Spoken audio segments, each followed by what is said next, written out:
Hello friends. अगर आप लोग गालियाँ ना दें और पीसफुल होकर सुनें, तो मैं एक बात कहूँ,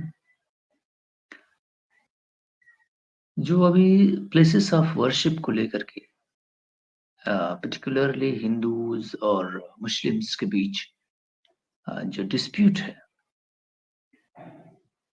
मेरा कोई ख़ास इंटरेस्ट नहीं है किसी भी चीज़ में। मैं आपको पहले ही क्लियर कर दूँ। मंदिर रहे या मस्जिद बने या फिर कुछ और बन जाए उसकी जगह पर, मेरा कोई ज़्यादा एफ़िलिएशन नहीं है। मैं अपने आप को बिल्कुल क्लियर कर देता हूँ पहले ही। लेकिन कुछ भी है, आपको कमेंट अगर करना है तो आप करें, लेकिन गालियाँ ना दें, है ना?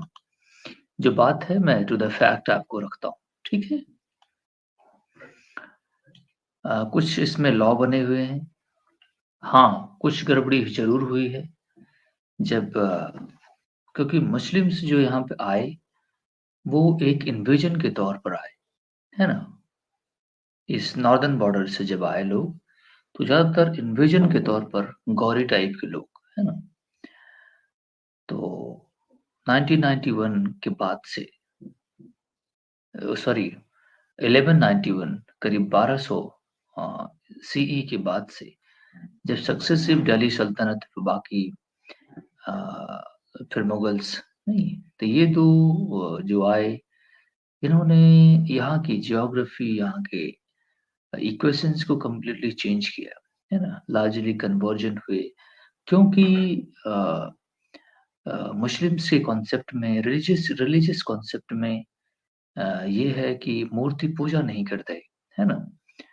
तो जब वो इधर आए तो लार्जली वो अ, अनपढ़ थे, जाहिल थे, जो उधर से आए।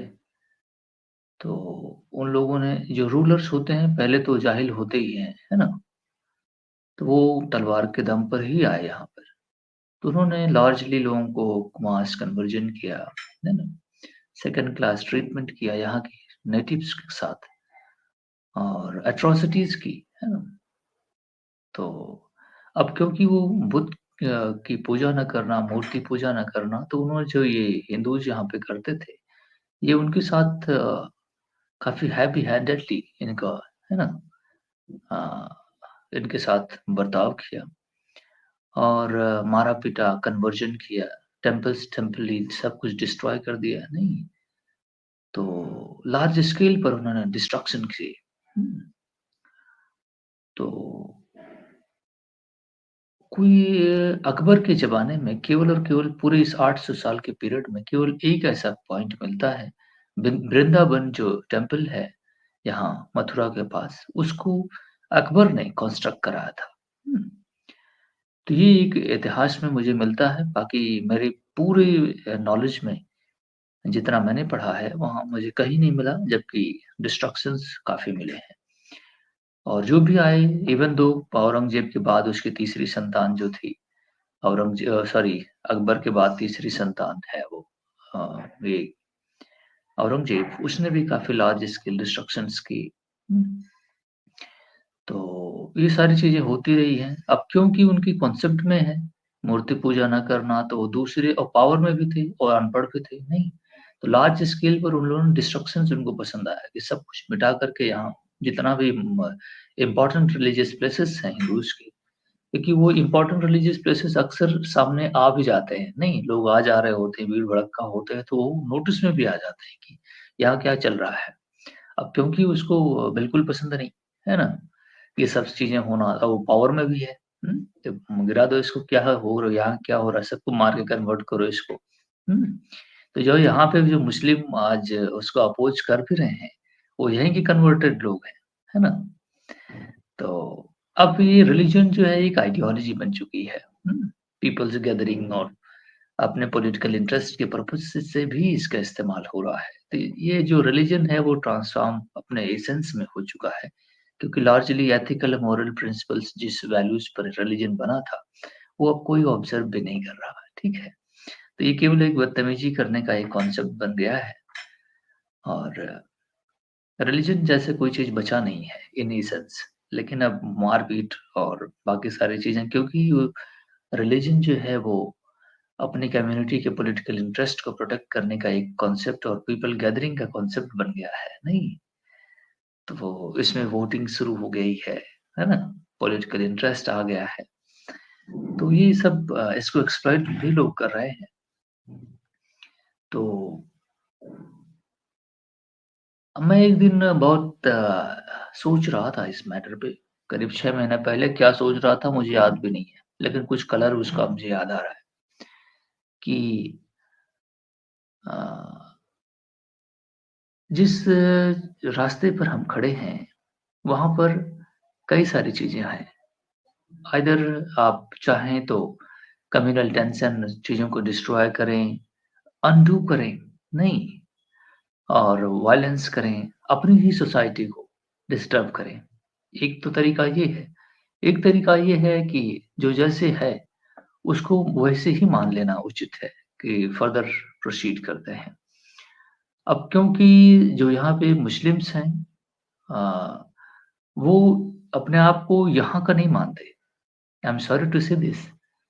जो यहाँ के मुस्लिम्स हैं, वो अपने आप का रिलीजियस एफिलिएशन जो है और नेशनल आइडेंटिटी, है ना? अगर इन दोनों में देखा जाए तो अपने आप को इस पूरे सबकॉन्टिनेंट में मुस्लिम्स अपने लैंड के प्रति अ, वफ़ादार कम नज़र आते हैं कंपेयर टू उनका रिलीजियस एफिलिएशन और सऊदी अरेबिया की तरफ टिल्ट है ना ज़्यादातर होना। इसी वो पर्पज़ क्योंकि अगर ये आप सिविलाइज़ेशन भारत का है और सपोज़ करो मैं कल कन्वर्ट हो जाता हूँ, दैट डज़न्ट मीन दैट कि मैं यहाँ का नहीं हूँ, है ना? मेरा एफिलिएशन किसी और जगह नहीं होना चाहिए। हमारा एफिलिएशन हमारे लैंड के साथ होना चाहिए जहाँ हम पैदा हुए हैं। नहीं हमारी generation to generation, year to year, क्योंकि हम तो कन्वर्टेड हैं, यहीं के हैं ना। तो लेकिन इस तरह से हमें कुछ ऐसे भी कॉन्सेप्ट लोग लेकर आते हैं कि गंगा जमुनी तहज़ीब। ये जमुनी तहज़ीब क्या है? अगर हमारी इंडियन आइडेंटिटी है तो हमारी कल्चरल आइडेंटिटी भी इंडियन है ना? मैं इस तरीके से चीज़ों को समझता हूँ। हम इंडियन हैं, हमारा रिलिजन चाहे जो भी है, फिर डिस्प्यूट खत्म हो जाता है ना? लेकिन अगर आप Ganga Jamuni man that means something is hyphening, है ना? There is a different identity over there. हुँ? तो ये चीज़ फिर क्लैश पैदा होता है ना? बाकी लोगों में कि ये कहाँ से बीच में आ गए? हुँ? दैट मीन्स अब इनकी रिलीजियस आइडेंटिटी और इनका एफिलिएशन कहाँ से आ गया? फिर ये जो हिंदू फंडामेंटलिस्ट हैं इनके साथ क्लैश पे आ जाता है वो, है ना? लेकिन अगर हम सभी एक इंडियन हैं, है ना? भारतीय लोग हैं और हमारा रिलीजन कुछ भी है, तो हम पीसफुली रह सकते हैं। और मैं शायद इस वे फॉरवर्ड यही देखता हूँ और हम एक ही हमारी तहज़ीब है, वो इंडियन है, हमारा कल्चर एक है। लेकिन मैं देखता हूँ कि खाने-पीने, चलने-बोलने के सारे लैंग्वेज के तौर-तरीके डिफरेंट हैं। मैंने कभी मस्जिद या हिंदूज़ में भी देखा है मैंने कि कभी रिलीजियस प्लेसेस पर उर्दू में लिखा हुआ चीज़ नहीं मिलता, गलती से भी नहीं मिलता। इवन अगर लफ्ज़ भी इस्तेमाल करते हैं अ, उर्दू के तो लोग बुरा मान जाते हैं। हुँ? क्यों? उर्दू लैंग्वेज इंडिया में ही पैदा हुई है ना? लेकिन कॉन्स्टेंटली दोनों वाटर्स हमेशा सेपरेट रहे हैं। हुँ, तो ये बात देखने की है और ये तो एक हिस्टोरिकल फैक्ट्स फिगर्स हैं जो मैं आपको ड्रॉ कर रहा हूँ। लेकिन पीसफुल रहने के लिए भारतीय सरकार ने under the PV Narasimha Rao 1991 Congress government थी। इन्होंने लॉ पास किया कम्युनल टेंशन को कम करने के लिए और 1992 में जो बाबरी मस्जिद का एक्ट हो गया, है ना? प्लेसेस ऑफ वर्शिप एक्ट उन्होंने पास किया। हुँ? प्लेसेस ऑफ वर्शिप एक्ट 1991 को पर पीवी नरसिम्हा राव की गवर्नमेंट ने इसको पास किया to for the development of amity between and goodwill and friendship and social fabric को मेंटेन करने के लिए सेक्युलर फैब्रिक को भी प्रिजर्व रखने के लिए ये लॉ पास किया गया। और उस लॉ में ये कहा गया है कि 15 अगस्त 1947 के बाद से जो भी रिलीजियस डिनोमिनेशन प्लेसेस हैं, वो वैसे ही रहेंगे। उनका कोई कैरेक्टर चेंज नहीं किया जाएगा। अंग्रेजी में पढ़ देता हूँ। The act 1991 Places of Worship Act preserves the character of a place of worship। भारतीय पार्लियामेंट से पास हुआ है वो character of place of worship and as it existed on 15 August 1947 and prohibits courts और मना भी करता है कोर्ट्स को कि इंटरफेयर ना करें।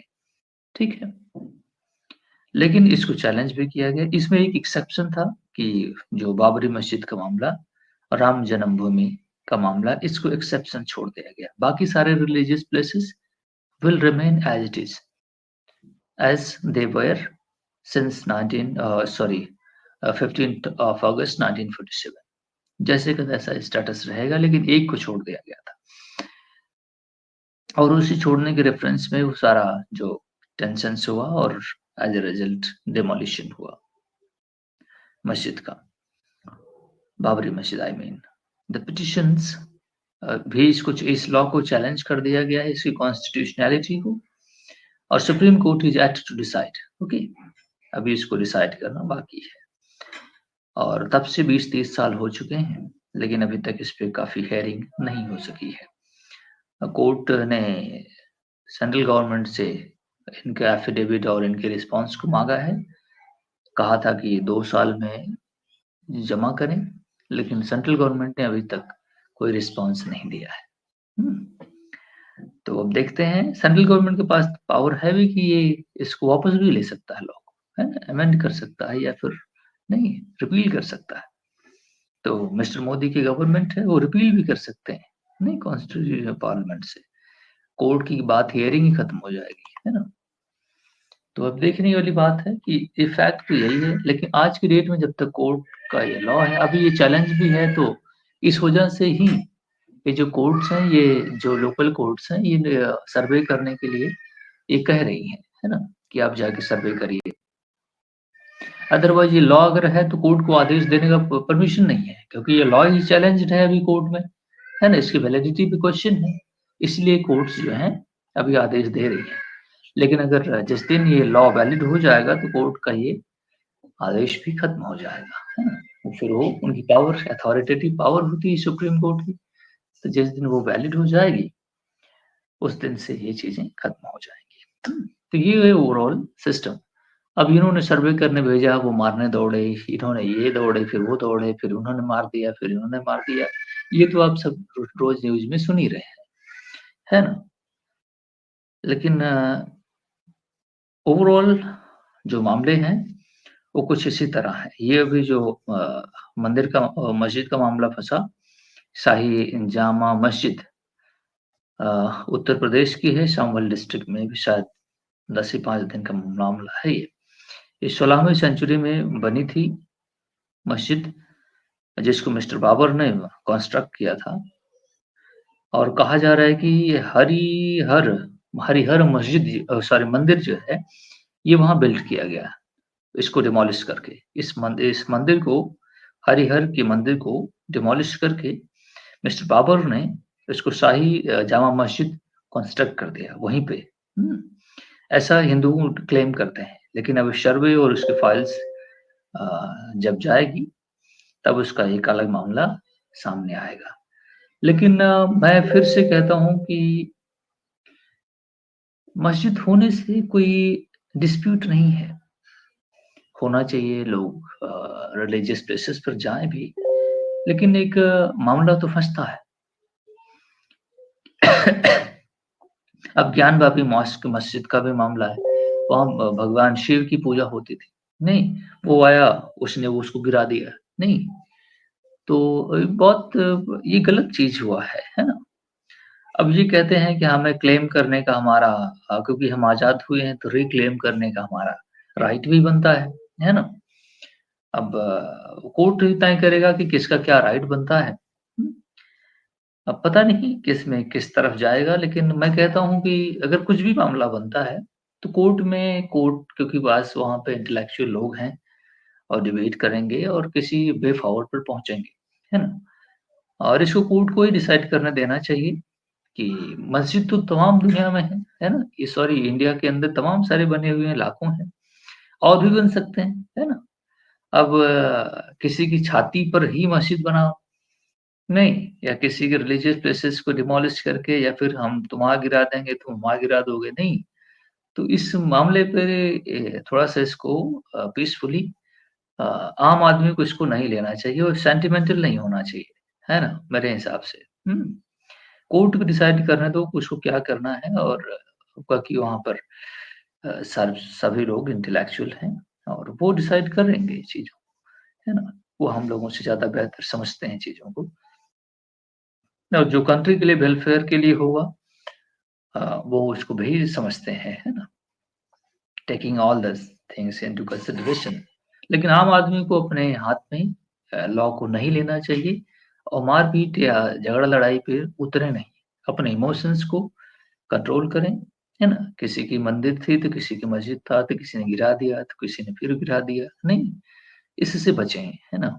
क्योंकि जो आप लोग मार-मुर दिए जाएँगे, नहीं, वो वापस तो नहीं आएँगे। हुँ? 5 आदमी इस वायलेंस में मार दिया गया है, नहीं, 5 आदमी ही मारा गया है। अभी तो पेपर में यही छपा है मेरे यहाँ और बाकी अभी कितने घायल होंगे, अभी कितने और मरेंगे, है ना? ये ये अभी अभी देख अभी देखा जाना बाकी है। हैं? तो सोशल फैब्रिक को आप डिस्टर्ब ना करें, आम आदमी को चाहिए कि धीरे से काम लें, है ना? मस्जिद और भी बन जाएँगी, मंदिर और भी बन जाएँगी या वहीं पे क्यों बनेंगे? नहीं, ये कोर्ट को डिसाइड करने दो। हुँ? क्योंकि वो हिस्ट्री और फ्यूचर प्रेज़ेंट नहीं, कॉन्स्टिट्यूशनल वैलिडिटी क्या है, वो सब कुछ वो जानते हैं और मैं अपने सिटीज़न से यही आग्रह करता हूँ कि आप लोग इस तरह से एंगेजमेंट करें, है ना? एक-दूसरे पर वॉर करना शुरू कर दें, ठीक है? पीसफुल रहें, रिज़ॉल्व उनको करने दें जिनको कुछ समझ है, ठीक है? और किसी भी तरीके से वायलेंस की तरफ जाना ठीक नहीं है। हुँ? मंदिर हर कोई अपने घर में छोटे-छोटे भी बना लेते हैं, नहीं, मस्जिद आप नया भी बना सकते हैं, लेकिन जो मार दिए जाएँगे और दूसरी चीज़ है कि कंट्री के जो अ, ब्रदरहुडनेस है, जो कंट्री का फाउंडेशन है, उसको शेकन ना करें, है ना? ये ध्यान रखें। हुँ? और कोशिश करें कि पीसफुली कैसे रहा जा सकता है ना? तो sir thank you very much. यही सारी बातें हैं।